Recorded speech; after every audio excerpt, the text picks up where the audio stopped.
Welcome back, Panther fans. I'm David Brown, along with Ryan Graham, Hey. Tim Thurber, Hello. and this is State of Atlanta. Welcome back, guys. Hey. I got beer now. You're joining us this week with Not beer. sponsored by Geico for those watching the video. Oh, I got beer now.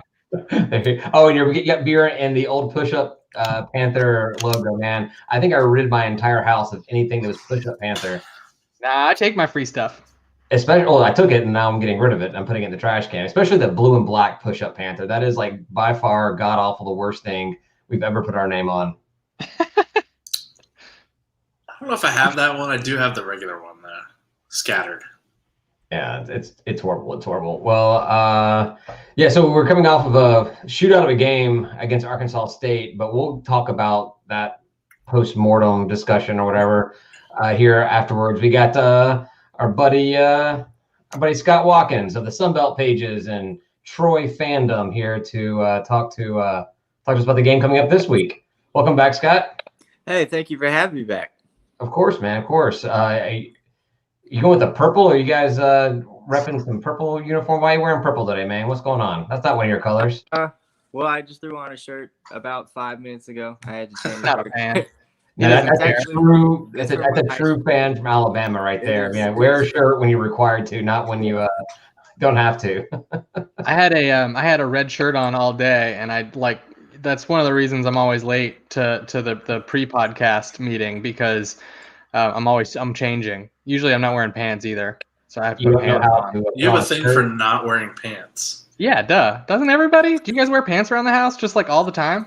I wear pants and shoes all the time at the house. Yeah, that's so weird, dude. You're a weird person. Weird. Yeah, I don't disagree. Not what's your pants situation? No. Please don't stand up and show us. Please don't. So let's just, get right into it.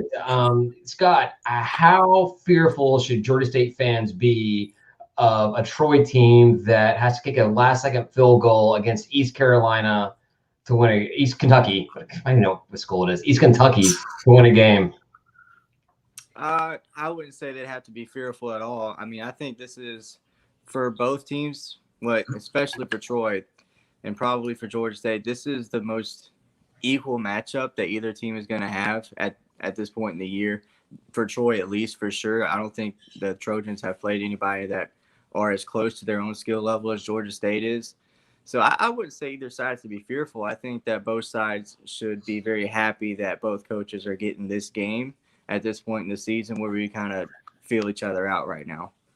Yeah, I don't disagree. We're kind of in a weird state. I'm sure you watched or at least paid attention to our game against Arkansas State, where we thought that our defense had, turned a corner, and we'll spend a lot of the next segment talking about how that's maybe not the case.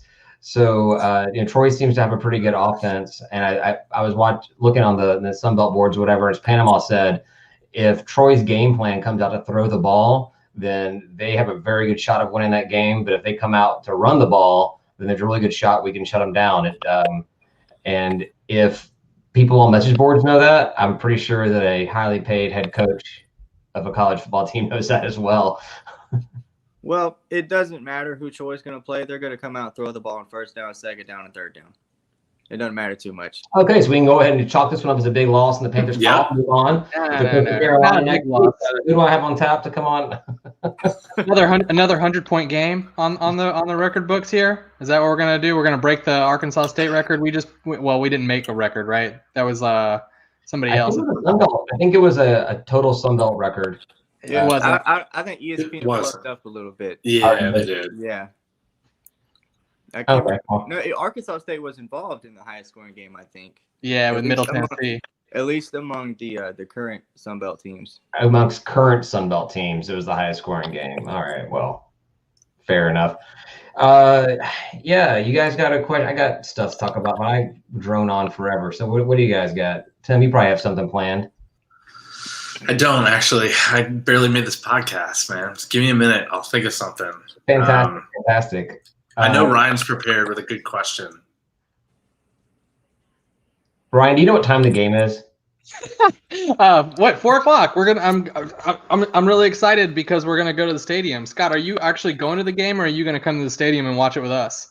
I should be at the game in Troy. All right, cool. Troy's a lot closer to where I am. Oh, right on. That makes sense. I actually didn't know that. I think I knew you were from there, but I didn't know if you were in Atlanta or not. Nope. No, yeah. No, So Scott, you did the Sunbelt pages. You were on talking about that. I went back and took a look at it before this, and you had predicted Troy to finish third in the East, Georgia State fifth in the East. Are you still holding on to those, or is it still a little too early for you to change that prediction? It's so wild because Coastal Carolina threw a wrench in the whole process, and there's just really no telling how this is going to change, how this is going to come out. You're looking at 5 teams that in a normal season could all easily win 6 games or more. Yeah, but like when you came on the podcast before, like you say Coastal Carolina threw a wrench in it, but you called it. You called it, man. You were like, Coastal Carolina is the team, and like they're going to come out and they're going to surprise everybody, and then lo and behold, like here they come. You were the one who knew. I appreciate that, but honestly, I don't think that even I knew that it was going to be like this. I mean, they look crazy good right now. Yeah. They do look good. They do look good. Which is really annoying to me. I don't like that they look good. I want them to look bad. I want them to look as bad as their school colors are. That's what I want out of Coastal Carolina. Bad, man. That's pretty bad. That's rough. Well, they're definitely running. There's probably my third least favorite team in the conference and in our division. You know, I gotta put Troy down there as my last place team, right? Last place. Actually, I like Troy. I don't mind Troy at all. I don't mind Troy. No, we just gotta beat them. It's like, man, we just gotta beat Troy. Ugh. I do want to talk about. Yeah, I agree. Ryan. Apparently, Troy has like some kind of weird kryptonite against us. I don't know, but I made a joke earlier. But seriously, Scott, what happened in that game last week against Eastern Kentucky? I went back and looked at the scoring, and Troy never took a maybe a 2-score lead at one point, but they were in the lead of the game for the most part. And then just that last drive by Eastern Kentucky came back to take a lead, but it was 25. They took a lead with 25 seconds. So I had to imagine everybody in the great state of East Kentucky were ecstatic about taking that lead, figuring we've won this game over an FBS program. And then you guys come back, march down the field to take a field goal win with 2 seconds to go. Like, what happened in that game? Like, what was going on? Were you guys missing players? What happened? No, it's a very weird game to judge by the box score too, because Troy put up a ton of numbers on offense. Outside of Eastern Kentucky's 90-yard touchdown pass in the first quarter, the defense was actually super solid the entire game. But what turned this game from a 20-point win to a heart attack win was 3 turnovers on Troy's own side of the field and 130 penalty yards, which took away a couple of big returns that probably would have led to points and would have led to a much bigger win. But it's those 2 things and all those mistakes that led to it. And hopefully they'll rectify that this week. You see what happens if you turn the ball over a lot on your own side and you commit all these penalties. You go from a blowout win against Eastern Kentucky to it needing a field goal. And if it wasn't for the kick return that came right after EKU's touchdown, Troy would not have won this game. Right. I mean, you could chalk it up. I think a lot of programs played down to their competition. You had that FCS team coming in. You guys were 2-1 going into that game. The guys just kind of feel a little overly confident about it, and maybe take some 4 quarters to get their legs underneath them to figure out how to win the game. I was following the score along on Saturday while I was watching the other games and everything. And when I saw Eastern Kentucky take that lead, I was like, oh, this will be fun. This will be a fun thing to talk about on Tuesday. Yeah, I was nervous. I was up there in the press box shaking a little bit. I was like, there's no way. There's no way. Yeah, I don't think I didn't already have you agreed to come back on for this game. It was kind of like assumed, at least it was assumed on my part. But I would have loved to have you on here and really beat you down on that. Of course, it'll turn around, then we'll end up losing. If I give you crap about it, if I give you a lot of crap, then we'll end up losing. So are the Sunbelt pages gonna do like a mid-season reshuffle of the rankings? Are you looking at anything like that? So I just started thinking about it. my whole process is not very professional. It's okay. Let me think about it. Let me think what I want to do, and then I'll just randomly do it on a random day with no editing, no nothing. Just throw it all together and say, this is good. I'll send this to Thomas and see if he likes it, and we'll throw it up. Sounds like our podcast. That sounds like a lot more preparation than our podcast does. I literally sat down and one time I messaged you guys around 4:00 today, and I'm like, I've done absolutely nothing other than getting Scott to come on. I was still messaging him later on. I'm like, you are still doing this, right? We did agree. I can't remember. I was drunk when I was messaging you. I'm not sure exactly. So, what I else have? I had a question for you. Oh, so going into this, back to the Sunbelt pages, you had stated that a big question mark for you guys was going to be the new quarterback, Gunnar Watson. And I just want to say that a quarterback named Gunnar is probably the most best quarterback name of all time. But yeah, Gunnar Watson, you've already said that you expect to throw on the first 3 downs of every series or every play, whatever I'm talking about. You like what you've seen out of Gunnar Watson? He looks good. He's got his growing pains that he's working on, but for the most part, he looks really good, especially for how often he has to throw the ball, which is almost 40 times a game. But he is leading the Sun Belt in yards per game by almost 24 yards, and Quad Brown is in second place right now. But Gunnar looks very good. He's completing almost 70% of his passes. Most of them are line of scrimmage or, in between him and the 5 yards ahead of him, but that's still pretty solid for somebody who's never started before this year. Right. So Gunnar does look very, very good right now. So what? I'm sorry. One follow-up, and I don't even know which one of you guys made a comment. So you said you had to throw the ball quite a bit. You had said one of the strengths you had was the pair of running backs on the team. Are they just not panning out like you expected them to this year? So they are running the football. They are. B.J. Smith was the big guy coming back. He hasn't found a whole lot of running lanes, but true freshman Kamani Vidal has exploded. He's got back-to-back games of 100-plus rushing yards, and he's the first true freshman in Troy history to do that.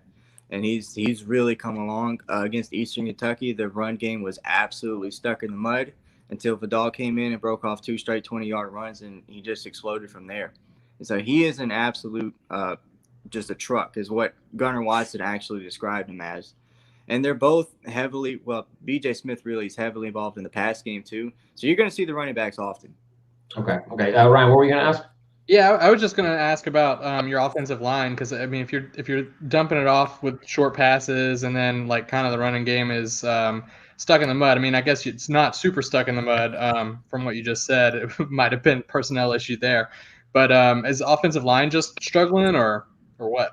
Right now, they are trying to gain their footing a little bit. It was definitely a really, really rough start. A lot of quarterback hurries, a lot of sacks. And then against Texas State, they had their best game. Did not give up a single hit on the quarterback. There were a couple sacks against Eastern Kentucky. The run blocking has not been very good this year. That's where Vidal has come in. It's hard to take him down on the first hit, and that's kind of why he's been slowly been brought along as the new running back number 1. But it'll really be, Vidal and Smith still. Smith is a pass-catching running back now. But, yeah, the offensive line, it's struggling a little bit. So if you could put in a good word with Troy's head coaches to have a run-oriented game, we would definitely be very appreciative of that. I don't think it's going to happen. No, look at the stats when you mention Vidal and Smith. That's pretty solid. Vidal's averaging 7.9 yards carry. That's impressive, but yeah, he's I don't think that'll happen in this game. Yeah, he's come along. The coaches have raved about him since fall practice. He committed 2 summers ago. He got offers late from LSU, Memphis, South Carolina, but stayed at Troy. And that's the kind of running back that we're dealing with right now. He's very, very good. Yeah, I think we just have to hope Fuqua shows up, because I think that's the major difference with Arkansas State. And I'll never say his name right because I can't. But, whatever. It's not like he listens. He follows us on Twitter.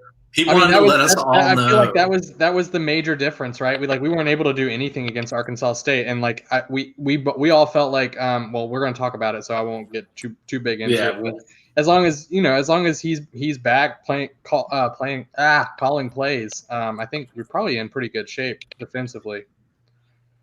That is the question. We'll find out on Saturday. I mean, we've got no idea about what that defense is going to be like. Troy's got a rough road ahead of them. Obviously, this game, but you said is in your mind, is kind of a toss-up at this point, or evenly matched teams. And looking at your schedule, after us, you head up to those 59-point scoring Red Wolves of Arkansas State, and then you head over to be careful. You tell your team to be careful. They head over to Statesboro to play the whatever that crap is, and then you host currently ranked Coastal Carolina. Then your follow-up game with Middle Tennessee State and then Appalachia. I mean, it's not an easy road for Troy. It's a must-win game for us if we want to have any interest in being in consideration of representing the East. But this is a start of a road for you guys where you guys really need to. That's not a question. I'm just talking shit at this point. It's gonna be hard. It's tough matchups coming up. I'll summarize it for you. It's rough. It's definitely a rough road right there in the middle. Yeah. Sure. Isn't that awesome though that you just named a bunch of Sunbelt teams and said it's going to be hard? Like we're the league in and of itself is playing such a high level of football right now. Could you imagine what we looked like against Arkansas State against almost any other G5 team from any other conference? We would have just lit them up and been done. Our offense certainly looked good on Saturday, but I don't know if I'm going to go that far. All of them. Everyone outside the Sun Belt, we lit them up. Every team, 100%. Probably put up more points against Bama than Georgia did, right? Some fighting words. I'm looking at the schedule, and I'm looking at FB schedules, and there's a HC next to Georgia State's name on your schedule. Is this your homecoming game? It is. It's the homecoming game. How little do you think of the Georgia State Panthers that you do back-to-back home games, and actually 3 home games in a row, and you choose the closest located conference school to be your homecoming game, and you didn't do that East Carolina? What are they? East Kentucky. Eastern Kentucky. Eastern Kentucky. You don't pick them for your homecoming game. You're like, no, Eastern Kentucky, that could be a last-second field goal game, but Georgia State Panthers, we'll get them. We'll get them early, and we'll get them often. Yeah, I don't know who came up with that idea. I'm not entirely sure. It might be they're trying to get it as late as possible without making it too late, one of those deals, because, of course, after this week, Troy's got 2 straight road games. You've got Monroe December 5th. Come on. That's really late. I don't think Troy's interested in having a homecoming while the students are at home, literally at home. No, finals are after December 5th. I know that. My birthday's December 9th, and I had finals on my birthday.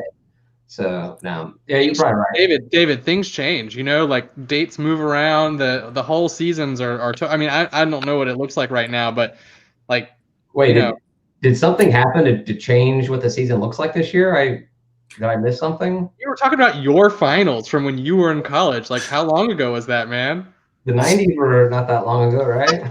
Is Troy sending students home after Thanksgiving, Scott? Is that what it is, or? Usually after Thanksgiving, the games are not really attended by anybody. That's a student. Yeah, I went to the App State game after Thanksgiving last year, and there were, right before kickoff, I counted, there were actually more App State football players in the student section than students, which was weird. All right, well, because of that, I'm going to call some shenanigans and BS on Sunbelt Conference right here. So you guys do not have a large student base the last couple of weeks of the season, yet you get Monroe and South Alabama, the 2 cupcakes of, the conference, Texas State, whatever. And we always get our last 2 games are Southern and Appalachian State. Well, neither of those games were scheduled for the end of the season. UL Monroe was actually supposed to be the season opener, and it got moved. Oh, that's right, because the 5th was supposed to be the championship game, right? Yeah. Mm-hmm. And then the 12th was supposed to be the championship game. And now it's the 19th. And now it's the 19th. All right. Well, okay. So, anyways, I still want to call shenanigans on the Sun Belt Conference, but We were supposed to end with a road game at Appalachian State Oof. for like the third straight year. that's the Sun Belt I know. That's a Sun Belt. That's the Sun Belt. Yeah. Well, at least you get them in November. I mean, even though it's late, we've played them in December up there, and it can get brutal up in Boone. Oh yeah, 2 years ago I went up there to the Troy App State game. I actually enjoyed it quite a bit. You know, it was almost like a mini vacation for me. Boone is a little bit different than Troy. I really want to go. I'm excited to go to App State at some point. I just haven't found my window yet.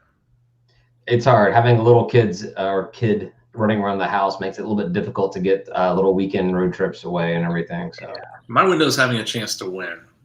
That's where I want to. There's always a chance to win. Every game you play, there's a chance. Yeah, we to all win. have a chance to win, but I want us to be a better team when we go up there. How about that? I think we can talk about this later on, but this may be our year against Appalachian State. They are a little down.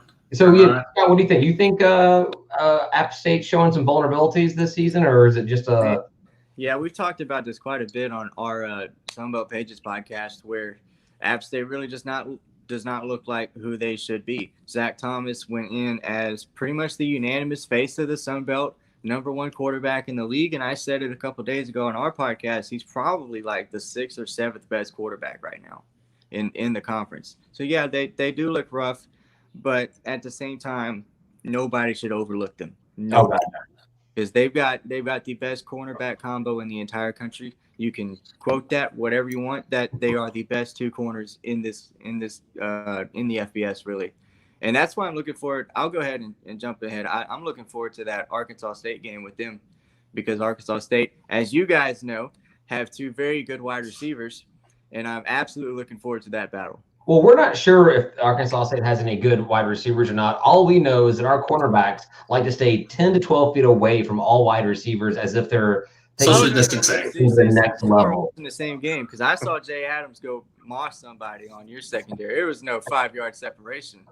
I don't know either. I was drinking while I was watching that game, and I don't pay attention to that kind of stuff. I'm literally just watching the ball. I don't see anybody around it. I'm waiting for that ball to cross that line, and preferably they have the yellow paint on or the CGI on there, so I know what I'm talking about. Whenever they don't run that, I'm like, was it good? I have no idea where they were. I've got no idea.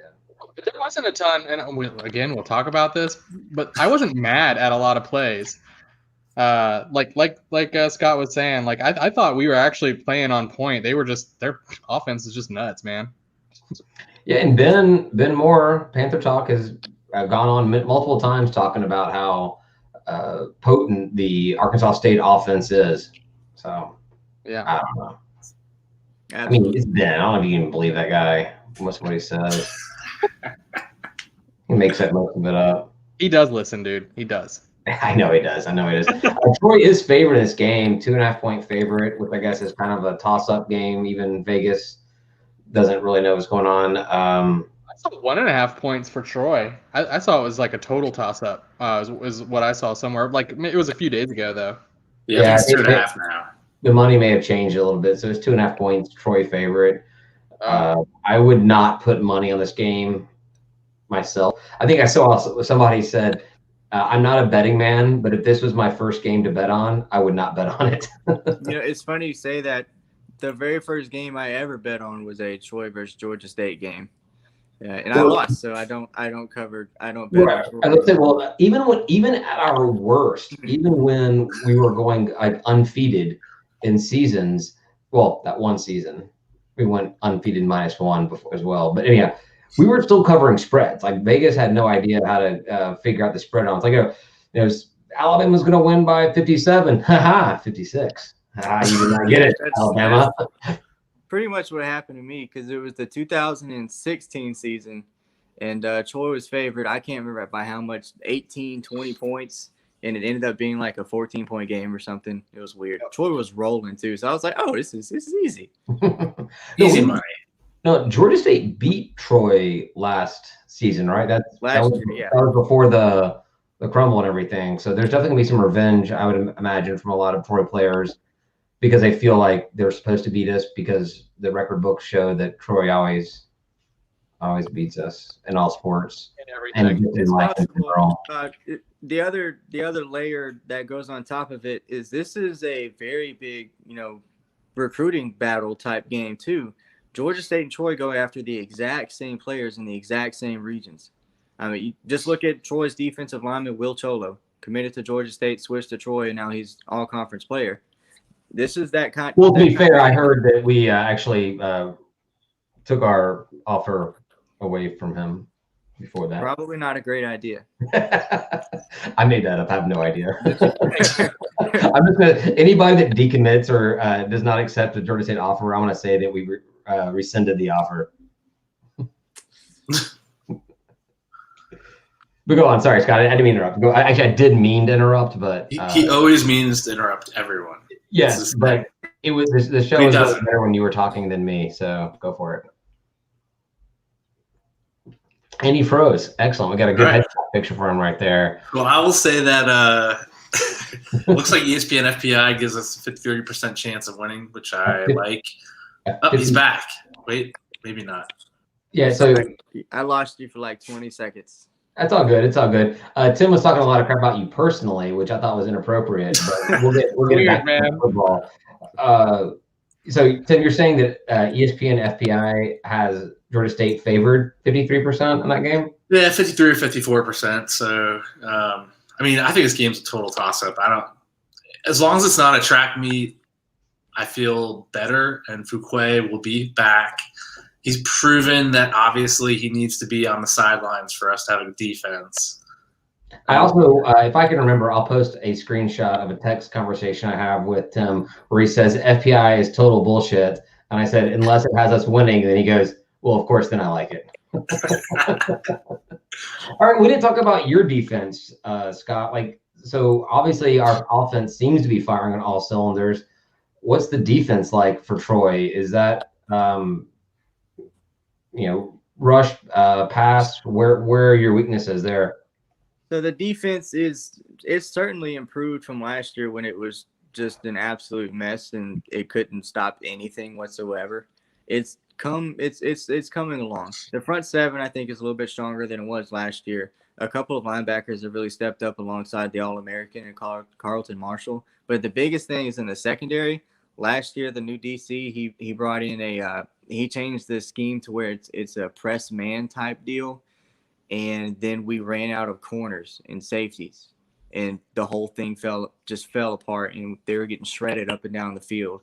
This year, the whole focus has been keeping everybody in front of you, making sure that the wide receivers stay in between you and the quarterback, and just minimizing big plays so they switch to more of a zone type deal.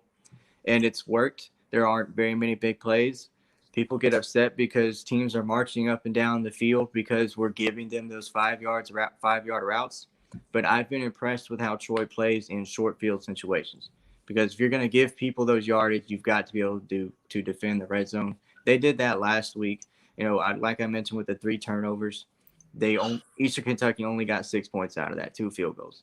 So that's kind of where the defense is sitting right now. Kind of wish our defense was like that last week. Yeah, I feel like we gave away a lot of bend plays. but don't break. But last week was more of a bend and break entirely type deal for Georgia State. We were socially distancing from the offensive players to make sure that we didn't get too close. That's all. It makes sense. Safe. Did that when you said that joke earlier, it just didn't go over, and so you decided I'm just gonna ram it through again? Well, usually, Brian, you're talking over, so I just want to make sure people could hear it. That's true. That's true. My bad. Yeah.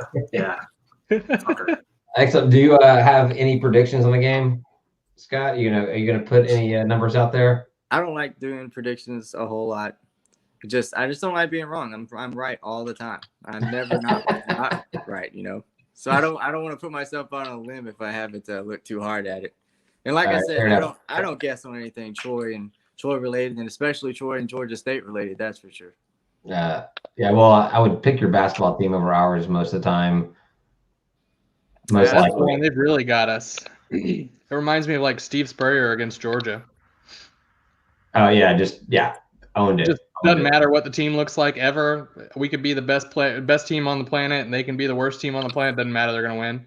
I don't even know what the record is, but it just feels like that's true. It feels like Troy's always, and especially if we're rolling and they're struggling. I feel like that Troy always has that way of playing spoiler to Georgia State in basketball. It's really weird because even last year, it's a whole new coach, an entirely new team, and it still happened. Yeah, thanks for rubbing in there. I really appreciate that, man. I think it's the Atlanta curse, pretty much. Yeah. Just Well, we'll see what happens this year. Troy's got an entirely new basketball team yet again, so we'll see how it goes. Yeah, well, hopefully we can get you back on. I haven't decided how we want to handle basketball with getting some guests on and everything, but yeah, I think it'd be fun. I mean, fun to have on here. I like it. It's good. But yeah, I mean, you guys got any more Troy questions for Scott before we let him go and make fun of him?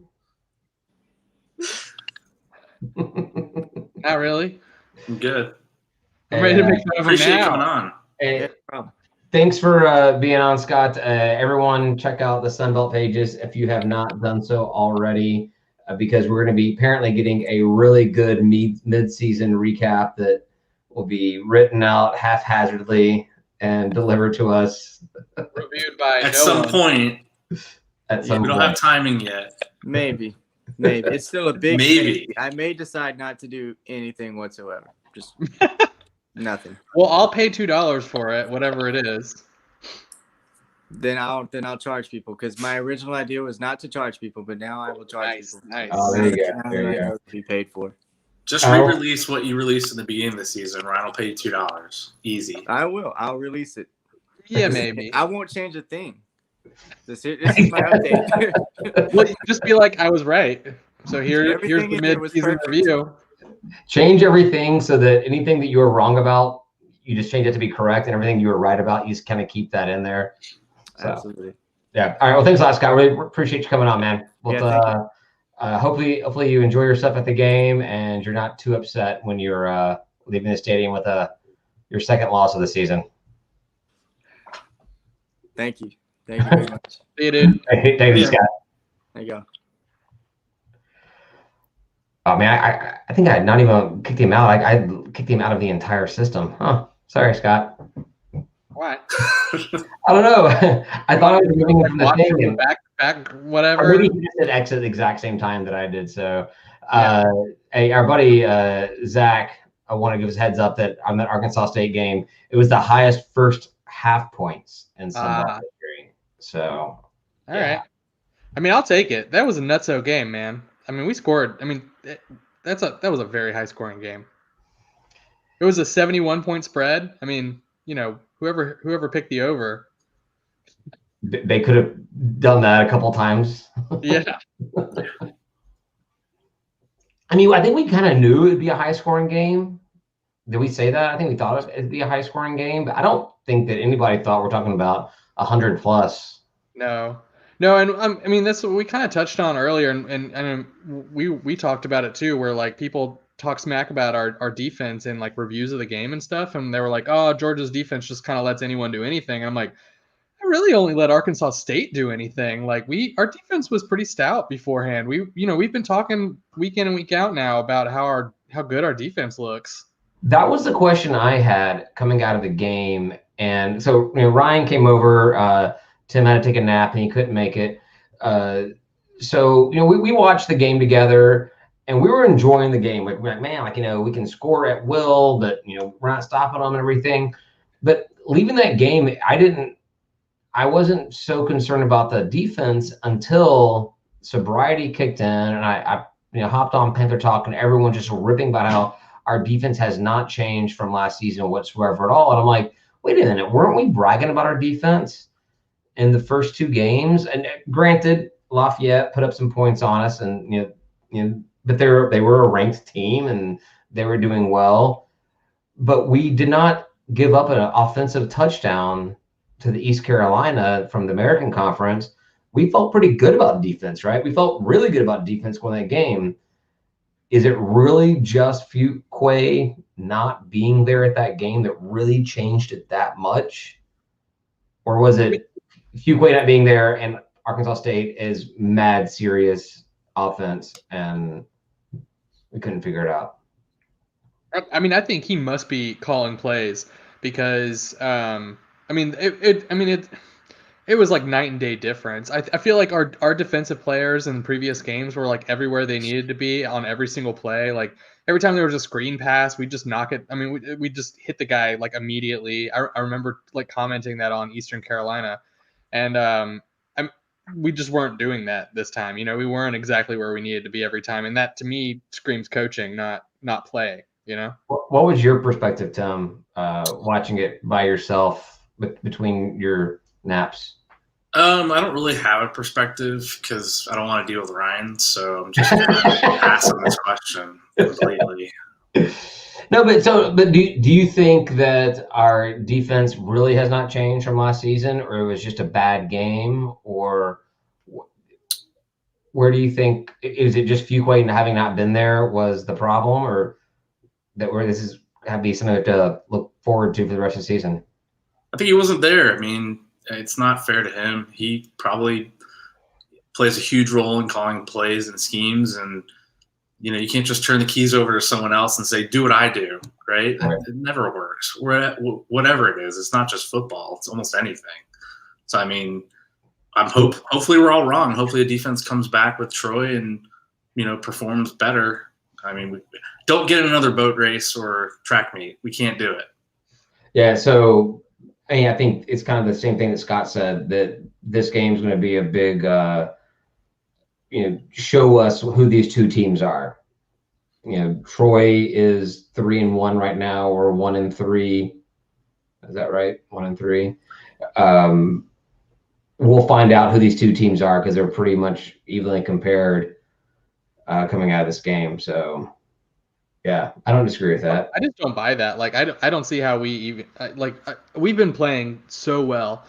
I do not see how we're evenly compared to Troy. Like, I feel like people who like the money might be going to Troy, but like reviews that I've seen, people are like, oh yeah, even though the money's going that way, like I'm gonna take Georgia State.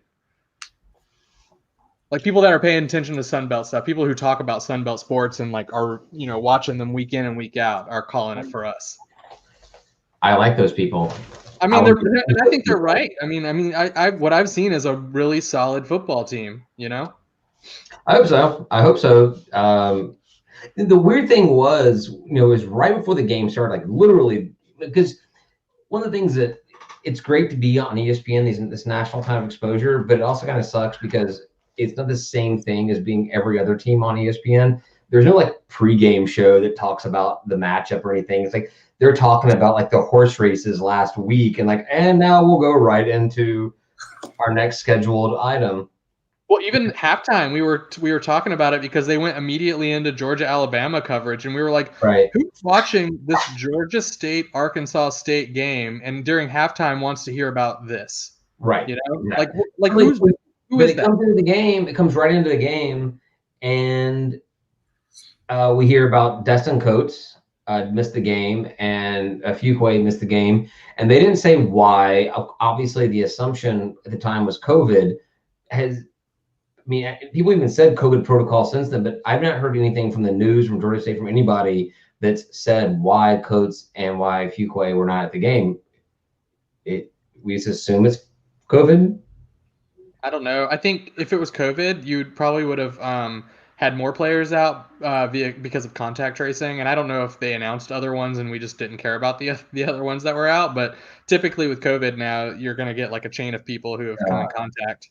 That was strange to me because you just never saw any kind of updates on the whole thing. Yeah. So that was DCs don't like just miss games, right? I mean, that's not normal. Right. No, and I think they even said that Fuquay didn't even make the trip, or maybe Coates didn't either. I don't know. Yeah. But it's kind of weird that it didn't leak out early because you figure people are not on an airplane. And it's been quiet, right? I mean, we haven't heard any updates. Right? It's been. Well, I think that Coates is on the depth chart for this week. I saw that, which is good. Fuquay is expected to be there, so yeah. My note was I put on there was that blocked punt in the very beginning of the game that resulted in a touchdown. Like to me, that is, it's not the point of the game, but We lost by a touchdown. That was a touchdown. Special teams has still been a factor for us that's not been coming through as well. In our little text back and forth, I made a comment about how, there's 3 phases to football. We're playing one of them. And playing that one phase really well. Very well. And the other 2, we've not played it. It's like you get your role-playing game, and it's like, you have like strength and wisdom and mana and endurance. And we're like, strength, all our hit points go to strength. And then, yeah, you got nothing else. We just have a really, really potent offense. Hopefully special teams can get it together. They've had 3 games now to kind of, I feel like special teams didn't do as poorly this past game than in the other 2. So, there's that to look forward to, that they're slightly improving, I guess. Defense is obviously just left field. Forget it. And then offense, it's great. Just continue what you're doing. But yeah, the offense is so good that we didn't mention this at all. Arkansas State fired the defensive coordinator after our game. Yeah. That's what we bring out in teams. You get rid of your coaches because we do so well. Exactly. Well, no, it's kind of early in the season for a coaching change like that in college, especially. Apparently the head coach and defensive coordinator were good buddies. This is, I don't know. Could you see Sean Elliott doing something like this with Fuquay? No.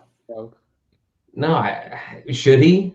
And I'm not saying that. I'm not asking should Fuquay be fired. I'm saying 4 games into a wackadoo season, should you consider firing your defensive coordinator?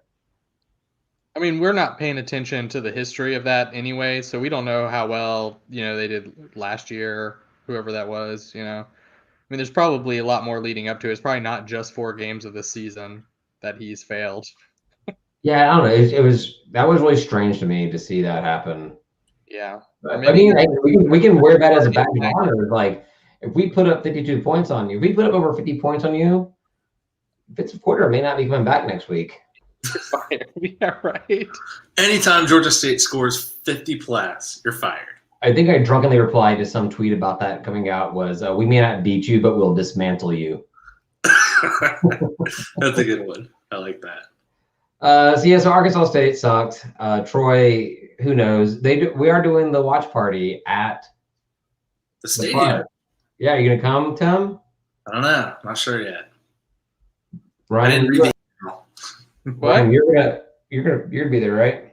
Yeah, that's the plan. Me and Izzy, I've got her. She's really excited to run around on the field while we watch football. So she's like, I don't want to go. Football is boring for that long. And I'm like, okay, well, you can run around on the field. And she was like, oh, I want to go.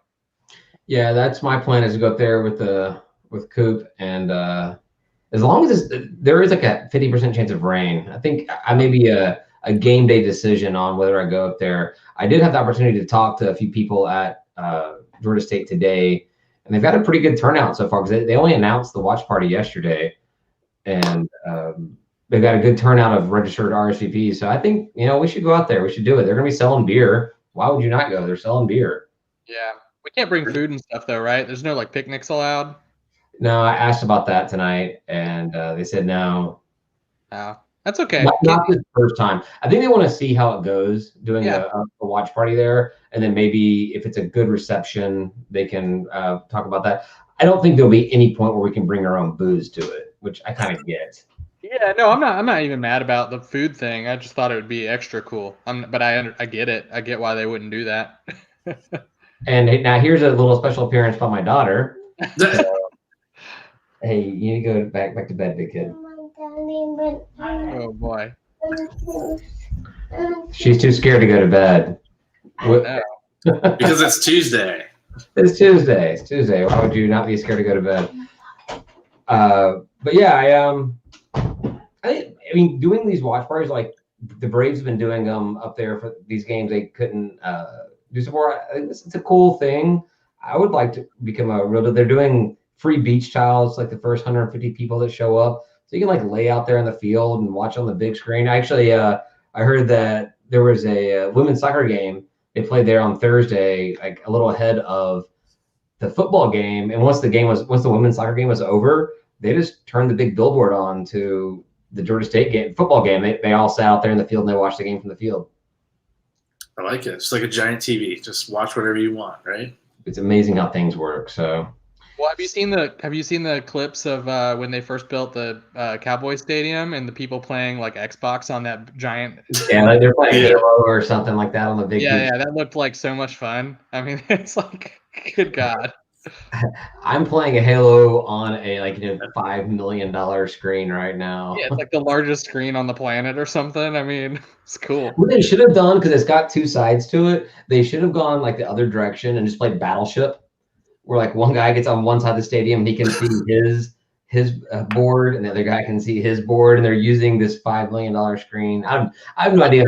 It may cost $50 million. I've got no. It could have cost $500,000. I've got no idea how much it cost. But I thought you were gonna go LAN party, like play old school Halo and like hook it up and like have 4 people on one side and 4 people on the other side as the teams. Have y'all been to that stadium? Huh? Have y'all been to Jerry World? No. I have been. It's literally nothing but a big screen with seats around it.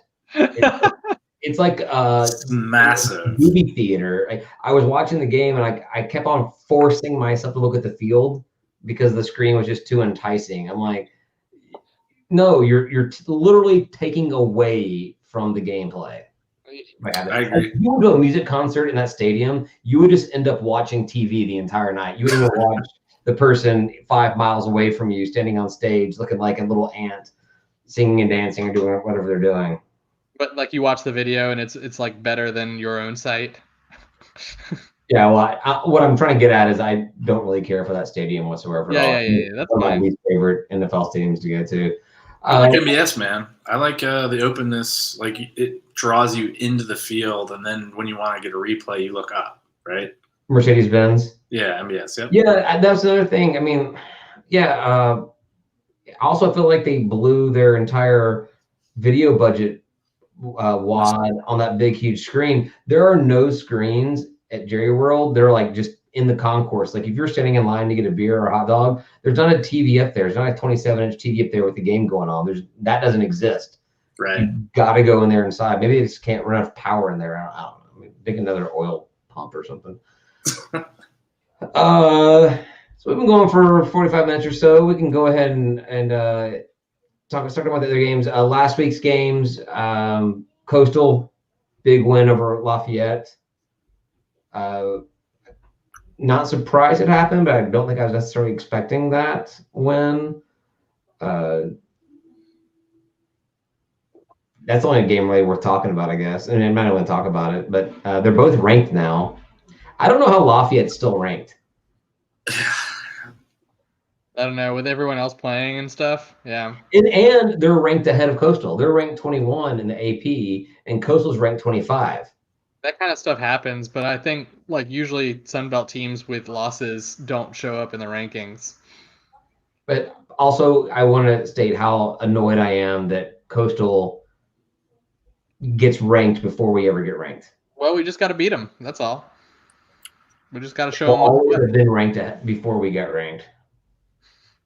I Yeah. mean, I think we would have done well if we had the same season, the same games. If we swapped places, I think we would have started out pretty well. I think we would have beaten Kansas. I mean, we're like 2 plays away from being undefeated and maybe ranked. So right. Yeah, true story. So yeah, that was last week. I mean, there was Texas State, USA, whatever. We talked about Troy, East Carolina, Kentucky. Why do you want to call them Carolina? Because no one cares about Eastern Kentucky. I mean, does anybody really care about East Kentucky? Like I would assume that Kentucky's kind of like West Virginia. Take it. We don't want it anyways. Yeah. So this week's games, Sunbelt games, Archie stayed at Appy. Appalachian is a 12.5 point favorite. That's a game where I'd probably take Arkansas State in that game. You're giving 12.5 points to Appalachian. I don't know. I could see taking Arkansas State there.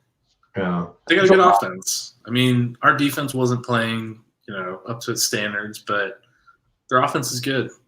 Yeah. Another game, Lafayette is playing at Birmingham, UAB over here. The funny thing is, Lafayette is ranked at 21st, and UAB is a 1.5 point favorite in the game. Wow, that's kind of surprising. Wow. Yeah. That's how that I think that just justifies that Lafayette has no business being ranked. So It's if you that figure number, that, man. so Vegas has put millions of dollars into figuring out these point spreads, and if they're taking UAB 1.5 over a 21 ranked Lafayette has got no business being ranked 21. Yeah. Is UAB ranked? No, not at I all. don't know, man. I don't pay attention to these other teams. Neither do I. I've got no idea. I just feel like it's You really said no, weird. like you were surprised. Like, well, how could you even ask such a thing? Well, Coastal Carolina's ranked. What do you want from me? Yeah. And then Georgia Southern heads up to or over to the Coastal. Yeah, there's some chatter on the boards from some of our esteemed members that Southern takes Coastal. I just don't see that. I don't know. I mean, Southern gets to see option play on their defense every single week when they're practicing. So Coastal's been doing a lot of option shit. So I feel like Southern gets up for app and us, and that's about it. So here's the thing, though. Technically, by the numbers, we want Georgia Southern to win this game. Go Southern. By the numbers. What? No. Yeah. How does that work? Whoa, new podcast title is Tim is a Southern fan.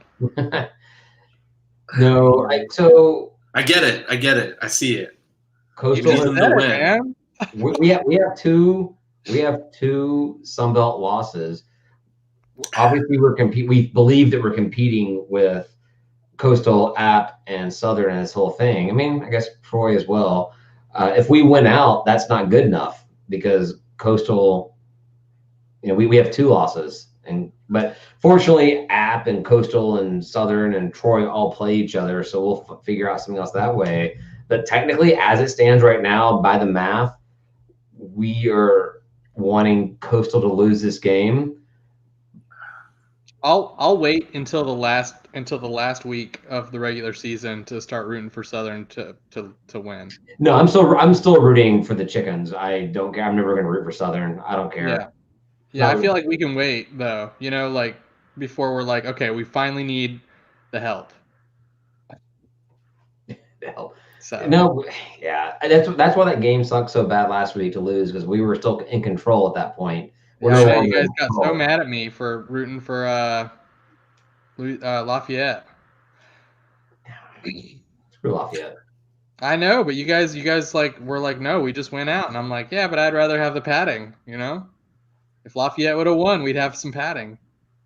I know. I understand the math, but I also just don't. I have issues. That's true. That's true. Maybe that's what the guy on our podcast that really hates Louisiana. Not a fan. All right, we're hitting an hour, so let's just look at the other team games. I'm not going to talk about power rankings because at this point I don't care about them. Men's soccer is killing it. They beat up on Georgia Southern last week, 3-0. Nice. Congrats, men's soccer. All right. They're 7-1 overall, 2-1 in conference. They're second place. They're second place in the Sun Belt. There's only 4 teams that are playing soccer right now in the Sun Belt. Who's in first? Coastal. Damn it! I knew you were gonna say that. But if it makes it any better, Georgia Southern's in last place. They've won. Feels better. Georgia Southern has won 1 game, and it's out of conference. That's all they've done all season long. So that's fun. Women's soccer is doing pretty well. They are 7-1-2 overall, 5-1-2 in conference. They're second. There's actually teams playing in Sunbelt, so they're second in the East. They'd be 3rd overall. They tied Southern last week 2-2, better than a loss. And then women's cross country wrapped up their regular season on the SBC championship last week. The only games we got coming up, men's soccer, is at Central Arkansas. Central Arkansas is that FCS program that just ends up popping up on everyone's schedule that I look at. Like every team we play have played Central Arkansas in football, and now we're playing them in soccer. Women's soccer has got USA, and volleyball is playing a 3-game series at App State. So Don't mention their record, right?